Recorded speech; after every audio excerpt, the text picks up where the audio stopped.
I'm an overnight security guard for a large building/parking ramp. It's generally a really quiet job with a lot of free time, but occasionally I do have to kick out homeless people. It's a horrible part of the job, and I do my best to direct them to the next safest place to sleep. Most people are understanding as they, unfortunately, go through this a lot. If anything, they want to vent, and I try to be an open ear. Our protocol is to ask them to leave, then if they don't, tell them to leave, and if all else fails, we have to contact police. I've only once gotten to that last step. It's important to note my general routine at work. I sit in a shack in the parking ramp for an hour, then I go for a walk around the building, and then back to the shack. The doors are all locked, but there's an entryway with an ATM that's open 24/7. This is usually where I find people looking for a place to sleep. For more context, I'm a smaller woman and unarmed. On this night, there was a woman trying to sleep by the ATM. I followed protocol, and after the first 2 warnings I had to contact the police. She yelled at me, which is out of the normal but understandable considering her position. It must be frustrating being constantly kicked out of every semi-safe space. Police arrived and, because I was a little scared, I always am, I watched from inside the building, out of view, to make sure they got her out. If she was yelling at me, she was full-on screaming at them. This goes on for about half an hour before she leaves the building. Unfortunately, that's all the cops are required to do, so she makes her way to the bus stop right outside. The problem with this is the bus stop is parallel with my shack. She just sits and stares at me with hatred in her eyes. This gets uncomfortable pretty quickly, so I decide to take another walk. When I'm passing the door that leads out to my shack, I decide to take a peek out of the little door window. I don't usually do this, but I felt uneasy knowing she was probably still in the area, and it's a good thing I did. I can just barely see it, but behind my shack I see the slightest wobble. There she was, hiding right behind my shack. It's not a big thing. Maybe a 10-foot cube made of large windows and metal right at the entrance of the parking ramp. I have no doubt she was waiting for me. I call the police and just keep watching from the little door window. While I'm waiting, she eventually lets out an angry scream, kicks the miscellaneous junk in front of the shack, and storms up the stairwell in the parking ramp. For an extra kick of anxiety, the floor above me had a broken door that wasn't locked at the time. Eventually, police get there, and after some harsh words, they get her to leave again, and this time she walks off into the night. What really scares me was what I found on my next walk. There's a mirror next to the door I was watching her from. I couldn't see it from inside, but from this side it was obvious. She had broken the mirror and a large piece was missing. Maybe I've allowed my anxiety to build all this up in my head, but from my perspective, she had taken a large, sharp object, hid behind my shack, and waited for me to walk up. You tell me if I'm overreacting, but to my nameless potential assailant, I wish you better times and a bed to sleep in, but I also hope we never meet again.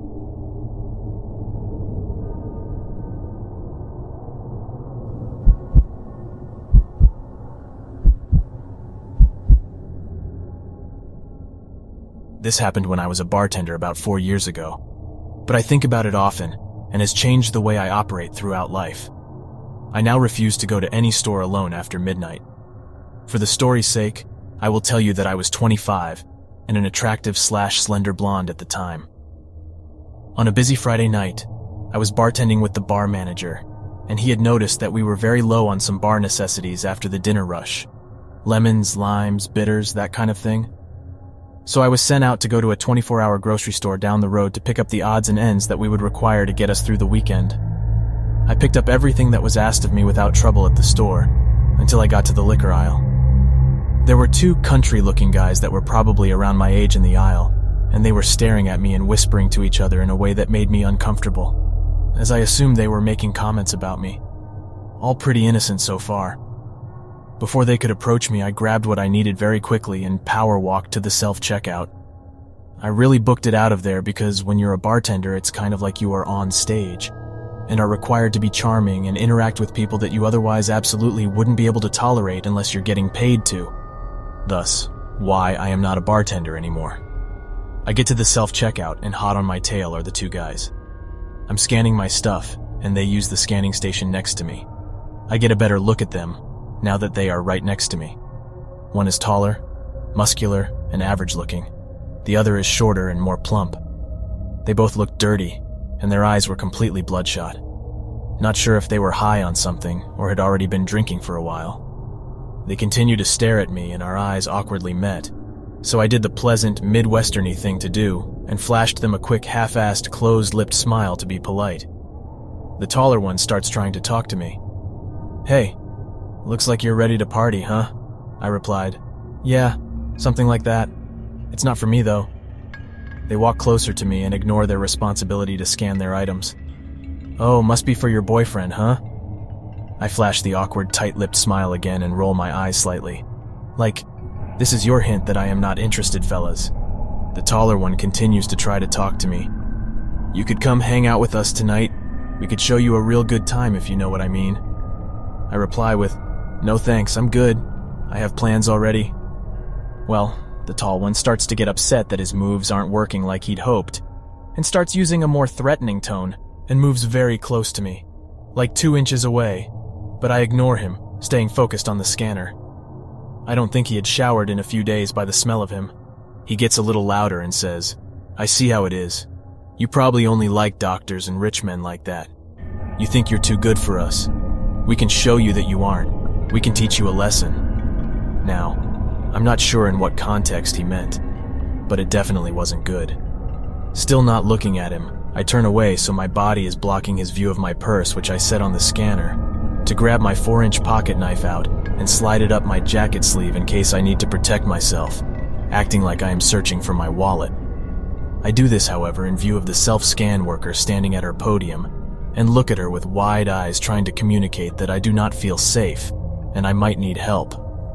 I turn back to the machine and slide my credit card to pay, while the creepy and hostile guys are practically standing on top of me. The machine malfunctions and starts beeping. The lady worker comes over immediately, and the guys standing next to me change their expressions from, "I am planning to torture you for a couple days and toss your body in a creek," to, "Just your friendly good old country boys making polite conversation over here." They actually tried to act like I knew them, and we were friends so the worker wouldn't be alerted to their ill intentions. They tried joking with the worker saying I was stealing something, and that's why the machine went off. The worker was definitely not buying it. She was a 6+ foot tall woman with some muscle on her. I wouldn't mess with her on my best day. Anyways, she presses a few buttons on the screen, shooting the guys a very unimpressed look when they were trying to act charming, and cancels the order completely. She turns to me and says, "I'm sorry for the inconvenience, ma'am. This machine seems to be not working correctly. Why don't you gather your things and I will ring you up at an actual register?" She puts her hand on my back and gives me a wide-eyed look like I gave her a minute earlier, letting me know that she sees I am in danger. I pick up my things to follow her to a register that is near the security office. The guys linger around the self-scan, still glaring at me, and eventually complete their purchase, but stand at the exit, assuming they are waiting for me. I felt like I would be walking to my death if I made my exit in that moment. The worker keeps a close eye on the guys and scans my items. As she's scanning, she tells me there really wasn't anything wrong with the machine I was using. It just misread my credit card. She said, "I had a bad feeling about those guys from the moment they walked in, and then I saw them getting aggressive towards you. I already rang security to be ready to walk out to the parking lot and make sure you left safely when you were ready to leave. Then I saw you take that knife out and put it up your sleeve, getting ready to protect yourself. Good girl. As much as I'd like to see you show them they picked the wrong chick to mess with, I'm glad I was able to pull you aside and make sure you are safe. I see them waiting by the door for you. I'll just keep pressing buttons on the screen and act like I'm having trouble with your order until they give up and go outside. Our security officer and I are both still going to escort you to your vehicle when you leave." I thought to myself, this woman seriously deserves a raise. I thanked her over and over again and told her what they said to me, and I was getting afraid because I don't know what these guys are capable of. As I'm talking to her, my bar manager calls me to see what's taking so long. I explained what was happening, and he was obviously very concerned and ready to come up there himself and kick some butt. A sweet sentiment indeed. By the time I hang up, the guys had given up and walked out to the parking lot. The worker said to give it another few minutes because she had a feeling they may still be in the parking lot waiting for me to walk out and see which vehicle was mine so they could follow me. My instant thought was, no way, they have to be gone by now. I was wrong. The worker and security guard escort me out, and as it was after midnight, you can imagine how empty the parking lot was. Towards the back of the lot, there sat an old big pickup truck running with the lights on pointed towards the store. It was a huge parking lot, and it wouldn't have made sense for them to initially park like that, so I'm assuming they moved the truck to sit that way so they had a full view of when I exited the store to go to my vehicle. It was like being stalked by very hungry lions. When I unlocked my car and they saw that me, the worker, and the guard were looking directly at them, and that I wasn't getting in my car until we watched them leave, they then peeled out of the parking lot. I mean, they seriously did a burnout to establish that they were pissed and trying to intimidate us or something. I thanked the worker and the guard over and over again, as I am certain they had just saved my life, or at least saved me from having to live with whatever those guys were planning on doing to me. I did write a long letter to the store manager and to their corporate location describing how their employees protected me and how grateful I was. I really hope that earned her a promotion, bonus, or raise. She didn't know me at all and was ready to protect me, which really isn't her job, but she did it anyways. Needless to say, I do not go late night shopping by myself anymore. Never will again.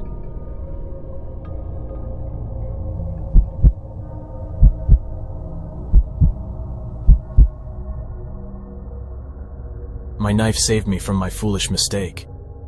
I used to be naively helpful to all sorts of strangers, and often picked up hitchhikers, solo and in groups, and get them where they needed to go. When I was 19, I had moved to Huntington, a college town in West Virginia, and I worked at a popular bar. My shifts would start around 9 p.m. and end about 2 a.m. I didn't know anybody in this town or even state, and I had been there on my own for only a month or so. On one of these nights, one of the customers had taken an interest in conversing with me while I was working my shift. Me, being a good employee, conversed pleasantly back. He was in his 30s or 40s, buzzed white hair with a group of other guys, all of them tattooed and with leather jackets. Nothing against leather or tattoos, I have and wear both, just giving visual details.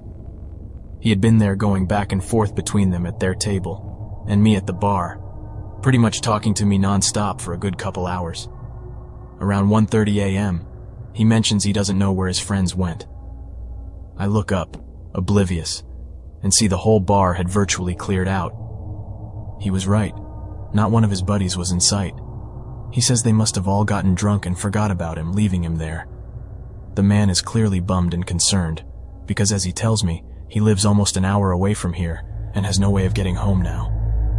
And it's the middle of winter, so it's snowing pretty hard.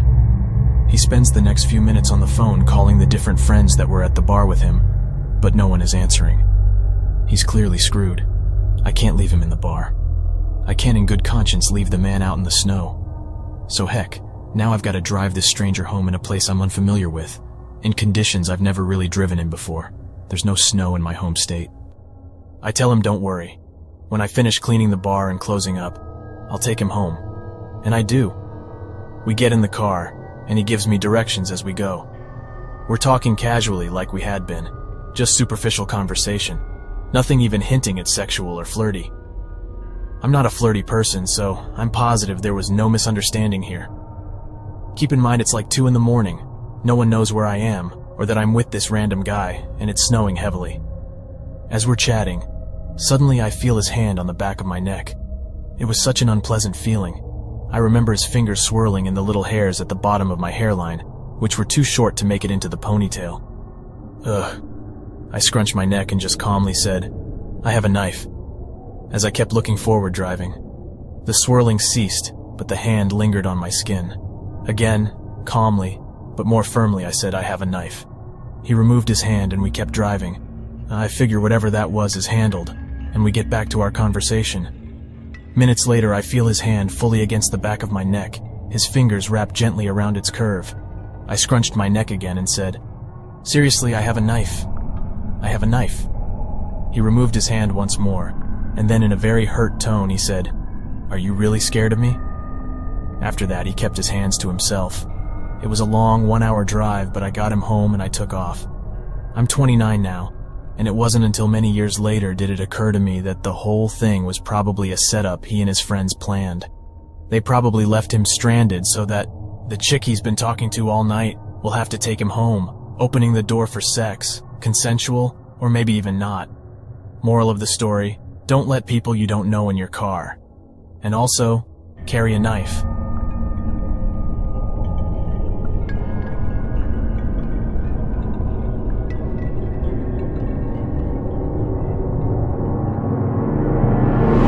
Don't skip this.